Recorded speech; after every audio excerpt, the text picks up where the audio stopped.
Hi good morning అండి.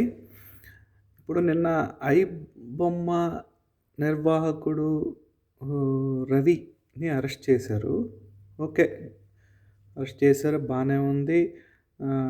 ప్రభుత్వం చట్టం దృష్టిలో ఆయన తప్పు చేసి ఉండొచ్చు. దానికి అరెస్ట్ చేశారు. ఓకే.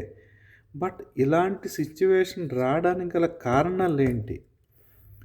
ఎందుకు సామాన్యుడు సినిమా చూడలేక థియేటర్‌కెళ్ళి చూడలేని పరిస్థితులుండి ఇంటర్నెట్‌లో డౌన్‌లోడ్ చేసుకొని చూడాల్సిన పరిస్థితి ఎందుకొచ్చింది అని ఎందుకు అనాలిసిస్ చేయట్లేదు? ఏవంటే పెద్ద బడ్జెట్ సినిమా తీసాము, టికెట్లు పెంచుకుంటాం అన్నారు. చిరంజీవి గారిని స్ట్రెయిట్‌గా అడుగుతున్నా. మీరు చాలా చాలా హిట్ సినిమాలు తీశారు ఒకానొక టైంలో.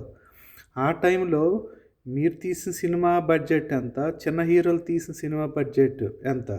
కానీ ఆ రోజుల్లో మీరు తీసిన సినిమాకైతే రూ. 40 మామూలు సామాన్యుడు తీసిన సినిమా, చిన్న హీరోలు తీసినవైతే రూ. 10 టికెట్లు ఎప్పుడు ఉండేవి కావండి.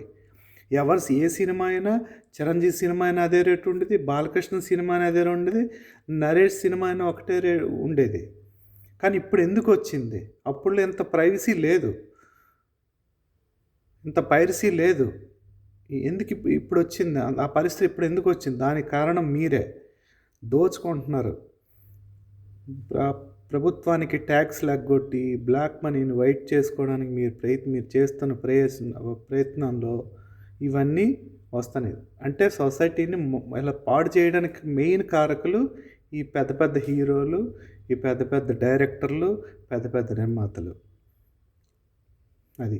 దయచేసి ప్రభుత్వాలకి ఒకటే మా విజ్ఞప్తి అండి. ఏ సినిమా అయినా ఒక సామాన్యుడెళ్ళి చూసుకునేటట్టు ఉండాలి. అప్పుడు ఎవ్వరూ ప్రైవసీని ఎంకరేజ్ చేయరు. ఈరోజు రవి అన్న అతను చేసిన తప్పైనా ఎంతమంది ఆయన పరంగా సానుభూతి చూపిస్తున్నారు, ఎంతమంది ఆయన సపోర్ట్ చేస్తున్నారంటే అదొకసారి ఆలోచించండి. ఈవెన్ హైదరాబాద్ పోలీసులు కూడా అది ఆలోచించండి. ఈరోజు చిరంజీవిని, నాగార్జున వీళ్ళందరిని తీసుకొచ్చి ఏదో పెద్ద వాళ్ళు తీసుకున్న బడ్జెట్ డబ్బులని తీసుకుంటున్నారు.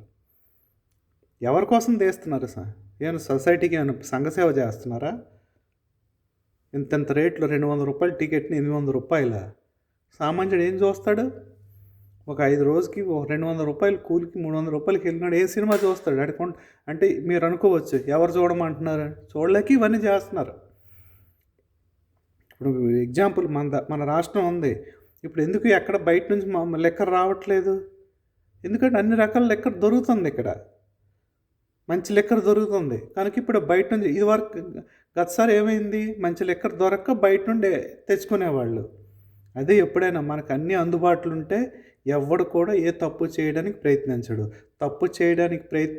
తప్పు చేసేటట్టు చేస్తుంది మీరే.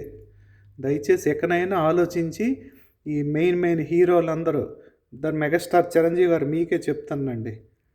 మీరు మొత్తం సినీ ఇండస్ట్రీ పెద్ద కదా మీరు. ఈ పాయింట్ ఆఫ్ వ్యూలో ఆలోచించండి. రవిని అరెస్ట్ చేసి లోపల వేసుకొని చంకలు గుద్దుకోవడం కాదండి. ఒకలాంటి రవి కాదు 100 మంది రవిలు, 1000 మంది రవిలు తయారవుతారు. దీనికి ఎక్కడవుతారు ఎండ్ గేమ్ పెట్టాలి. ఓకేనండి. నమస్కారం.